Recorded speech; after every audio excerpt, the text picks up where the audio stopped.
A casual dinner was all. It took the perfect excuse. My husband needed to invite our neighbor Emily for a fun game. But what happened next was something I could never have expected. Emily was just supposed to be our neighbor, nothing more. She had moved in about 6 months ago, a single mother with her son away at college, and quickly became the heart of our small, close-knit community. It wasn't just her striking looks, tall, toned, and effortlessly elegant in her casual sundresses. There was something else, an easy confidence about her that made people gravitate toward her. Whether she was cracking a clever joke or hosting the perfect backyard barbecue, Emily seemed to be everything at once, kind, intriguing, and magnetic. I liked her from the moment we met, but it was James who couldn't seem to get enough of her at first. I didn't think much of it. I mean, who wouldn't be charmed by Emily? She had that rare ability to make you feel seen, like you were the only one in the room who mattered. But as the months went by, I began to notice how often her name came up in our conversations. It started innocently enough.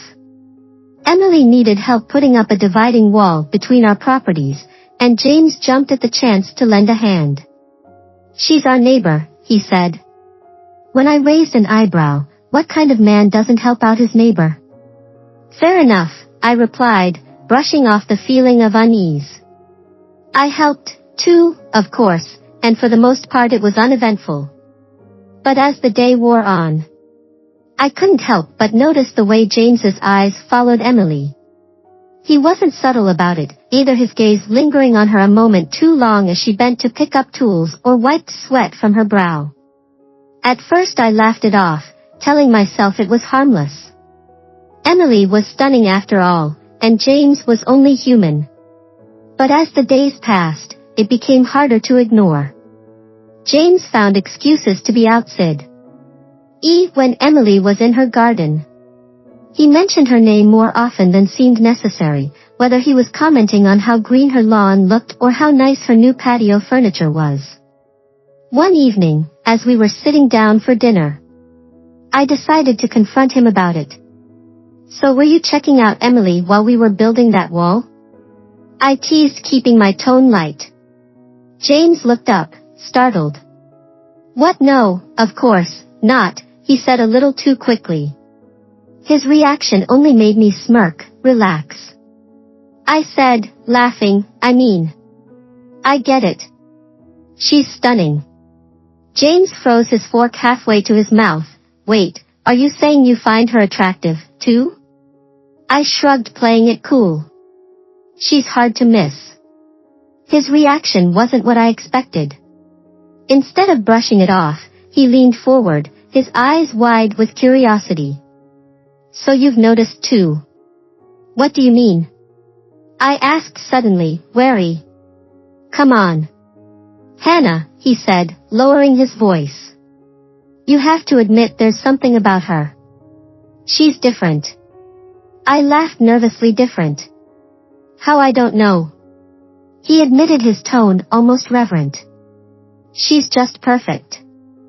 That was the moment I realized James wasn't just charmed by Emily. He was completely taken with her, and for reasons I couldn't quite explain, the realization left me feeling both uneasy and intrigued. In the weeks that followed, James's fascination with Emily only grew. I'd catch him stealing glances out the window when she was outside or finding excuses to bump into her while walking the dog. And then there was the night he begged me to invite her over. We were lying in bed, the soft glow of the bedside lamp casting shadows across the room.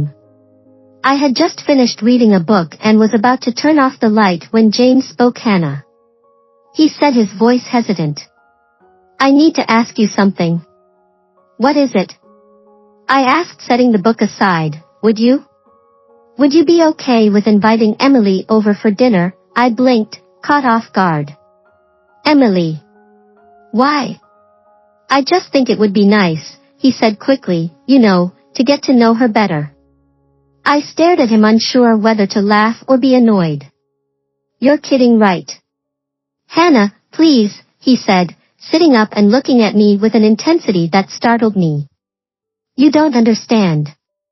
I need this, the way he said it, like he couldn't breathe without her, sent a shiver down my spine. Why are you so obsessed with her? I asked, my voice sharp. I'm not obsessed, he insisted, though his tone betrayed him. I feel like we have this connection, and I think you'd feel it too if you got to know her. I couldn't believe what I was hearing. Part of me wanted to be angry to tell him he was out of line. But another part of me, the part that had always been curious about Emily, found itself intrigued by the idea. Fine, I said, after a long pause, I'll invite her over the next day. I approached Emily while she was pruning roses in her garden. Hey, Emily. I called out, trying to keep my tone casual. She looked up, her green eyes sparkling. Hi. Hannah, what's up? James and I were wondering if you'd like to come over for dinner tomorrow night. I said, forcing a smile, nothing fancy, just a little get-tange. Emily's smile widened. That sounds lovely. I'd love to. As I walked back to the house, my stomach was in knots. I wasn't sure what I had just agreed to, but there was no turning back now. The following evening I went all out. Candles, soft music, a carefully curated menu. It was as if I were hosting a date rather than a casual dinner, James noticed. Of course, you're really pulling out all the stops, he teased, though I could see the flicker of nervous anticipation in his eyes. When Emily arrived, she looked stunning. She wore a simple black dress that hugged her figure in all the right places, her hair falling in soft waves around her shoulders. As she stepped inside, the faint scent of her perfume filled the room, making my heart race. The evening began innocently enough. We shared stories, laughed over wine, and slowly let our guards down. Emily opened up about her life, her struggles as a single mother, her journey of self-discovery after her husband's passing, and her hopes for the future. There was an honesty in her words that drew me in, making me feel a connection. I couldn't quite explain, but as the night went on, I couldn't shake the tension that seemed to hum beneath the surface. It wasn't just between James and Emily. It was between Emily and me as well. Every glance, every laugh, every brush of her hand felt charged with unspoken possibilities. By the time dessert was served, the air was thick with anticipation, and though none of us said it aloud, we all knew this wasn't just an ordinary dinner party. Something was shifting, something we couldn't ignore. As Emily prepared to leave, she hesitated at the door. Thank you for a wonderful evening, she said, her voice soft. I haven't felt this connected in a long time. The words hung in the air, heavy with meaning. I glanced at James, who was watching Emily with an intensity one hadn't seen before, and for the first time I allowed myself to wonder, what if this was just the beginning? The days after Emily's visit felt surreal. James couldn't stop talking about her. At first I tried to brush it off as harmless, but the more he mentioned her, the harder it became to ignore. I wasn't sure what bothered me more. His fixation, or the fact that a part of me understood it all, came to a head one Saturday afternoon. I was curled up on the couch reading a book. When James came into the living room, his expression tense. Hannah, he began, his voice strained. I've been thinking that's never a good sign, I teased, looking up from my book. He didn't laugh. Instead, he sat down beside me, his hands fidgeting in his lap. I want to invite Emily over again. I raised an eyebrow. We just had her over for dinner last week. Don't you think that's enough? No, he said, shaking his head. It's not. I feel like we need to explore this. I stared at him, my heart pounding. Explore what exactly? You know what I mean, he said, his voice almost pleading. There's something between the three of us. I feel it, and I know you do too. I didn't know what to say. Part of me wanted to deny it, to tell him he was being ridiculous.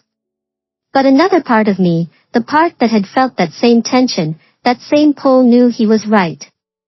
James I said carefully, "This isn't as simple as you're making it sound." "I know it's not," he said, his eyes desperate, "but I can't stop thinking about her. Hannah. I feel like if we don't do something about this, we'll regret it." His words sent a shiver down my spine. I didn't want to admit it, but he wasn't entirely wrong. There was something between us and Emily, something we couldn't ignore. But was I ready to take that step? What if she's not interested? I asked, stalling for time. "She is," James said, "with certainty I can tell." I sighed, running a hand through my hair. "You really want this, don't you?" "Yes," he said without hesitation, "more than anything." I looked at him, searching his face for any sign of doubt. But all I saw was raw, unfiltered desire. And for reasons I couldn't quite explain, I found myself nodding fine. I said, "At last I'll talk to her."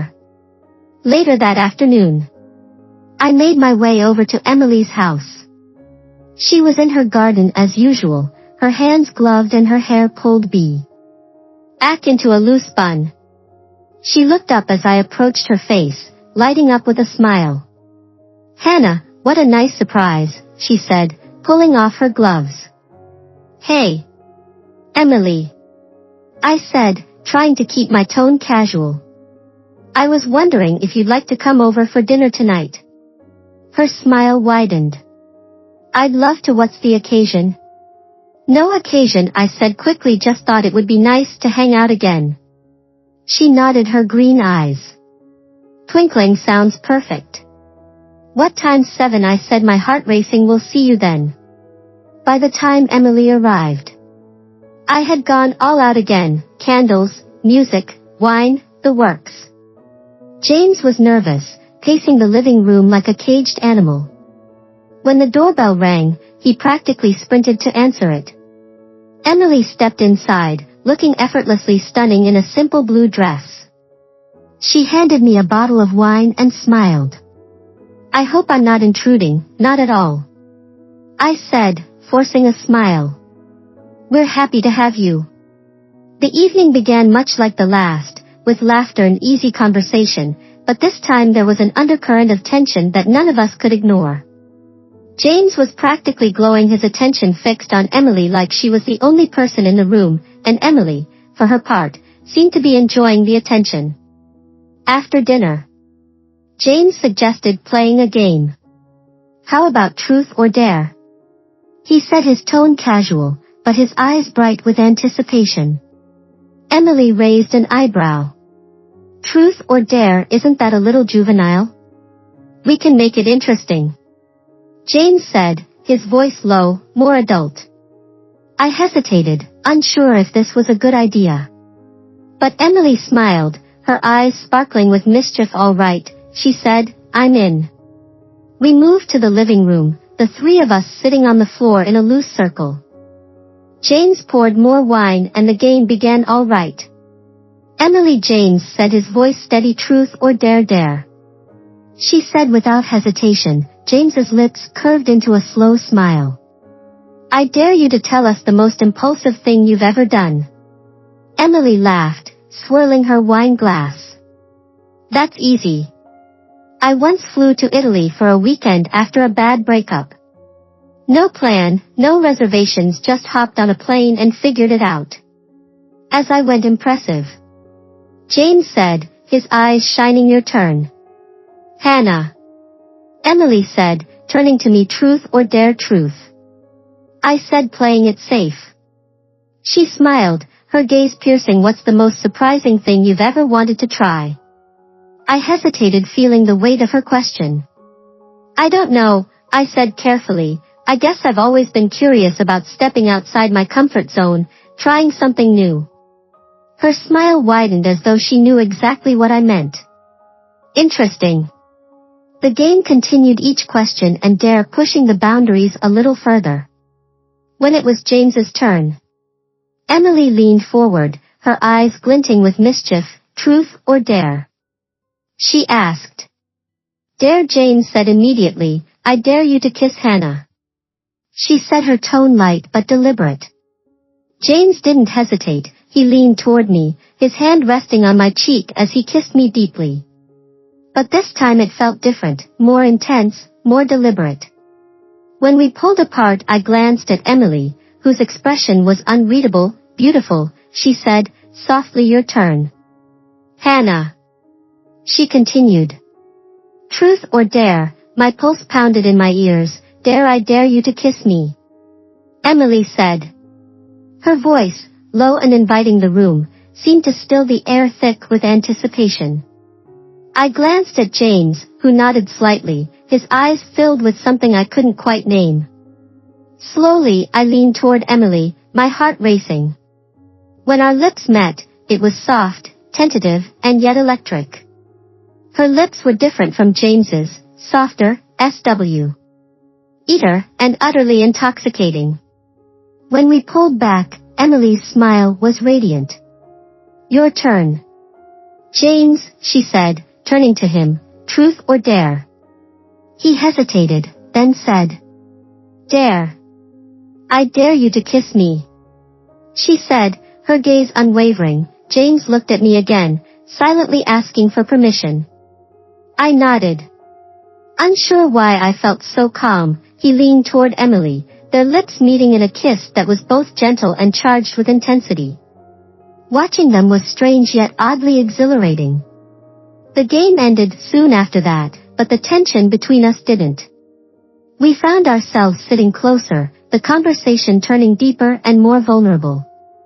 Emily reached for my hand, her fingers warm against mine. You know, she said softly, her voice barely above a whisper. I've never felt this kind of connection before. I glanced at James, who nodded silently. Neither have we. I admitted. Emily smiled, her other hand resting lightly on James's arm. Then maybe we shouldn't fight it. In the days following our last dinner with Emily, the air in our home was thick with tension. James's obsession with her had grown impossible to ignore. It wasn't just the way he spoke about her, though her name came up more than any other topic, it was the way he acted. He was restless, distracted and consumed by something I couldn't quite reach, and the worst part, one couldn't entirely blame him. Emily had that effect on people, even me, but I wasn't ready to let her take over. If James wanted Emily, he'd have to remember first and foremost that I was still his wife. One evening as we sat on the couch, James finally said what I knew had been on his mind for days. We should invite Emily over again, he said. Casually, though the edge in his voice betrayed his nonchalance. I pretended to be absorbed in the show on TV. Why? James shifted uncomfortably. Because I think it would be good for us, you know, to spend more time with her. Good for us? I asked, raising an eyebrow. Yes, he said, his voice firm. You felt it too. Didn't you? That connection? I think there's something special about her, about the way we are together. Don't you? I didn't answer right away. Instead, I let his words sink in. Was he really saying this? Did he even realize how deeply he'd fallen under her spell? But deep down, I couldn't deny that he was right. All right, I said at last, my voice steady, let's invite her over. But if we're doing this, we're doing it my way. James nodded eagerly, relief washing over his face. Of course, whatever you want. That night as James slept beside me, I lay awake, staring at the ceiling. My mind raced with thoughts of Emily, her beauty, her poise, the way she seemed to effortlessly captivate everyone around her. If we were going to do this, I needed to remind James that I was still the woman he married, the one he chose before Emily came into our lives. The next morning I decided to put my plan into action. I went shopping for something special, an outfit that would remind James exactly who I was. After hours of searching, I found a sleek black dress that clung to my figure in all the right places, paired with heels that made my legs look miles long. It was bold, sexy, and completely unlike me, but that was the point. By the time I got home, I was buzzing with nervous energy. I spent the rest of the day styling my hair into soft waves, carefully applying my makeup and slipping into my new outfit. When I looked at myself in the mirror, I barely recognized the woman staring back for the first time in a long time. I felt powerful. When Emily arrived that evening, she looked effortlessly stunning. As always, she wore a simple M blouse and high-waisted trousers. Her hair pulled back into a loose bun. She didn't need the heels or the bold lipstick to command attention. Her presence was enough, and as much as I hated to admit it, I couldn't help but feel a twinge of jealousy. James, of course, was completely mesmerized. He greeted her at the door, his smile wide and genuine, his eyes never leaving her face. "Emily," he said, his voice warm, "you look amazing." "Thank you," she replied, her green eyes twinkling. "You both do." Her gaze shifted to me, and for a moment I thought I saw something flicker in her expression. Surprise, perhaps, or maybe approval. "Hannah," she said, her tone soft, "you look stunning, thank you," I said, forcing a smile. "I thought I'd try something new." She smiled back, and for the first time I felt like we were on equal footing. We settled into the living room, the three of us sipping wine and chatting about everything and nothing. At first, the conversation was light: work, the neighborhood, the latest drama at the community center. But as the evening went on, the tone began to shift. The laughter softened, giving way to something deeper, more intimate. "Do you ever feel like you're living the life you're supposed to live?" Emily asked suddenly, her voice thoughtful, "Or do you ever wonder if there's something more?" I glanced at James, who seemed just as surprised, though his eyes were fixed on her. "I think everyone wonders that sometimes," I said carefully. "Why do you ask?" Emily shrugged, her green eyes distant. "I don't know. I guess I've been thinking about it a lot lately, about what it means to be truly happy." "And are you?" James asked, his voice soft. "Happy?" Emily hesitated, then smiled faintly. "I think I'm getting there, but happiness is complicated.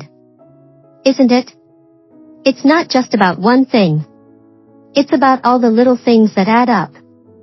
She looked at me, then her gaze steady, "Like the way you two look at each other.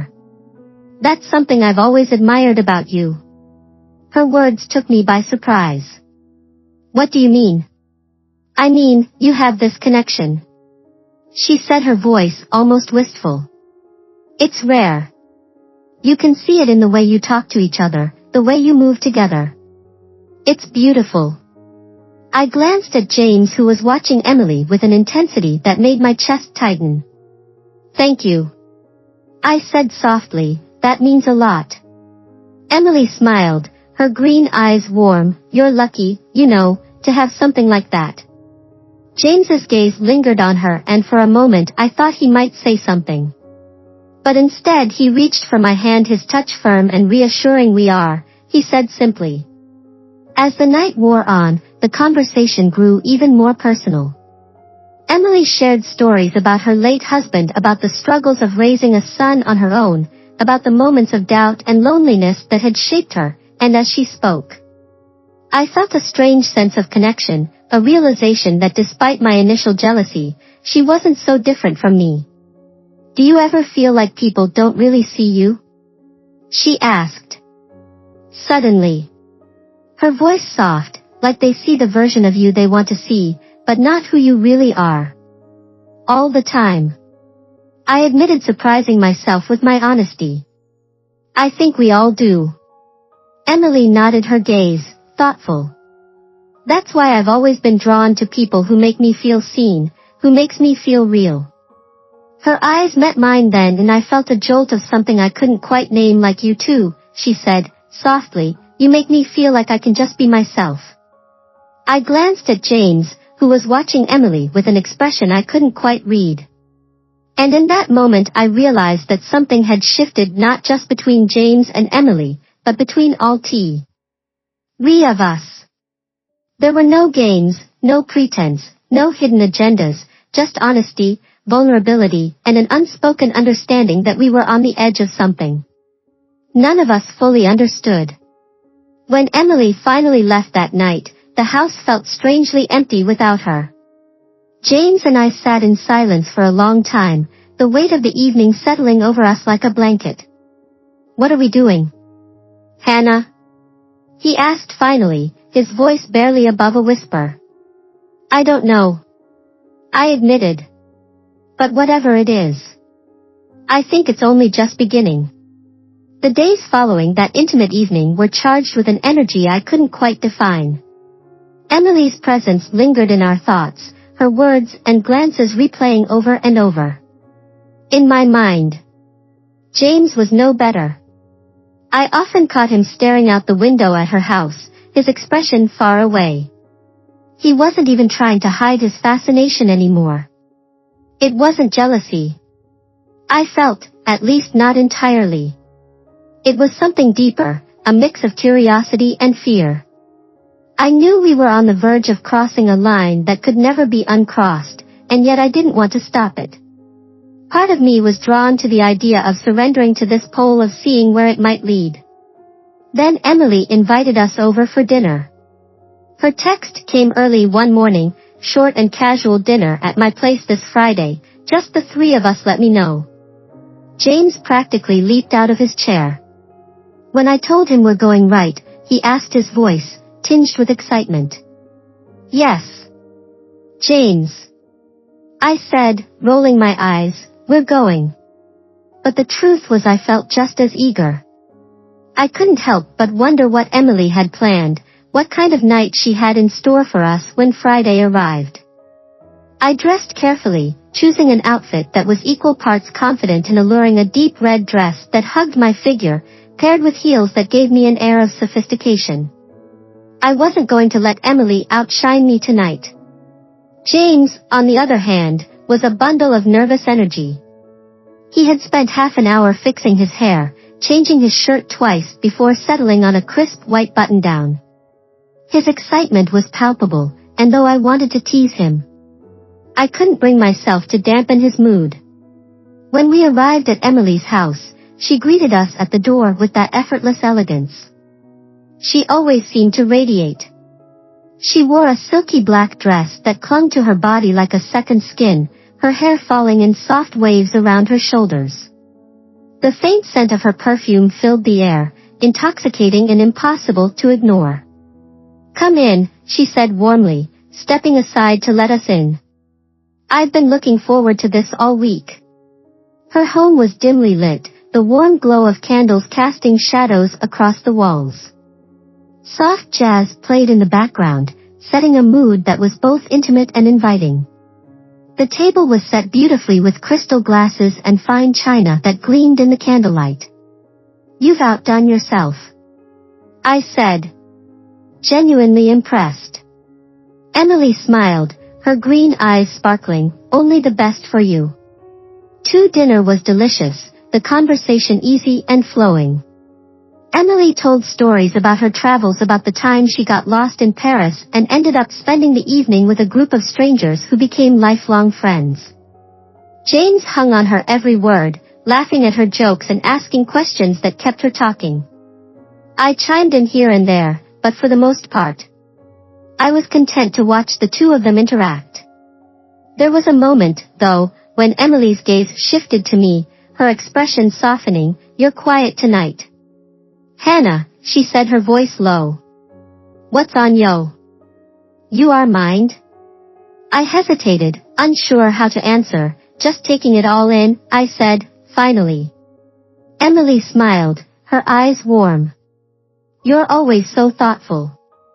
That's one of the things I admire about you." Her words sent a jolt through me, and I found myself blushing under her gaze. Before I could respond, she turned her attention back to James, but the weight of her words lingered. After dinner we moved to the living room, settling onto the plush sectional couch with glasses of wine in hand. The conversation shifted to lighter topics, funny memories, embarrassing stories, moments that made us laugh. But as the night wore on, the mood began to change. Emily set down her glass, her smile turning mischievous. "How about a game?" she suggested. James perked up immediately. "What kind of game?" She leaned back against the couch, her gaze flicking between us, truth or dare. I hesitated, my heart racing. The last time we played this game, it had changed everything. Was I really ready to go down that road again? But James predictably jumped at the idea. "I'm in," he said eagerly, looking at me for confirmation. I took a deep breath, nodding. "All right. Let's do it." Emily's smile widened. "Perfect." The game started. Emily dared James to sing a song, which he did with gusto, his voice cracking hilariously on the high notes. I dared Emily to share the most spontaneous things she'd ever done, and she told a story about skinny dipping in the Mediterranean at midnight. The laughter came easily, the wine loosening our inhibitions. But then Emily's questions began to take on a more intimate tone. "Hannah," she said, her voice, soft, "truth or dare?" "Truth," I said, my pulse quickening. She leaned forward slightly, her green eyes locked on mine. "What's the most thrilling thing you've ever done?" I hesitated, glancing at James, who was watching me intently. "Honestly," I said, "finally it might be this." Emily's smile widened, and for a moment I thought she might say something, but instead she turned to James. "Your turn." "Truth or dare?" "Dare," he said. Without hesitation, her smile turned playful. "I dare you to come upstairs with me." The room fell silent, the weight of her words hanging in the air. James's eyes widened, and I felt my heart pounding in my chest. For a moment no one moved. Then Emily stood, holding out her hand. "Come on," she said, her voice light, but commanding. "Trust me." James glanced at me, his expression torn. I nodded slightly, though my mind was racing. "Go," I said softly, "it's okay." He hesitated for only a moment before taking her hand, letting her lead him toward the stairs. I watched them disappear, my emotions swirling in a storm of curiosity, jealousy, and something I couldn't quite name. The minutes stretched on as I sat alone in the living room, the faint hum of voices drifting down from upstairs. I sipped my wine, trying to calm my racing thoughts, but my mind kept returning to the image of them together. And then Emily reappeared at the top of the stairs, her eyes meeting mine. "Hannah," she said softly. "Come join us." My heart leapt into my throat. I stood slowly, setting down my glass and making my way upstairs. When I reached the bedroom, I found them sitting on the edge of the bed, their expressions warm and inviting. "Are you okay?" Emily asked, her voice gentle. I nodded, though my hands trembled slightly. "I think so," Emily smiled, reaching for my hand. "Then let's see where this takes us." That night was unlike anything I had ever experienced. It wasn't just about the intimacy, though, that was undeniable. It was about the connection, the trust, the sense of being completely seen and accepted. The three of us moved together in a rhythm that felt both natural and electric, our boundaries dissolving as we explored this uncharted territory. When morning came, we lay tangled together in the warm glow of the rising sun. Emily was the first to speak, her voice soft, but certain. "I don't want this to end." "Neither do I," James said, his hand resting lightly on her arm. I nodded, my heart full. "Then let's not." In the weeks that followed, our lives began to change. Emily became more than just our neighbor. She became part of our family. The three of us navigated this new dynamic with care and honesty, communicating openly and ensuring that no one felt left behind. It wasn't always easy. There were moments of doubt, of jealousy, of wondering what others might think. But we faced those challenges together, finding strength in our connection and joy in the life we were building. Emily brought out the best in both of us. She pushed us to be braver, kinder, more open to the world and each other. And in turn, we gave her the sense of belonging and love she had been searching for. As I sit here now, watching the sun set over the horizon with James on one side and Emily on the other, I can't help but feel grateful. Life has taken us on an unexpected journey, one that has redefined what it means to love and be loved. And though the path hasn't always been easy, I wouldn't trade it for anything together. We've created something beautiful, something unique, something that feels like home.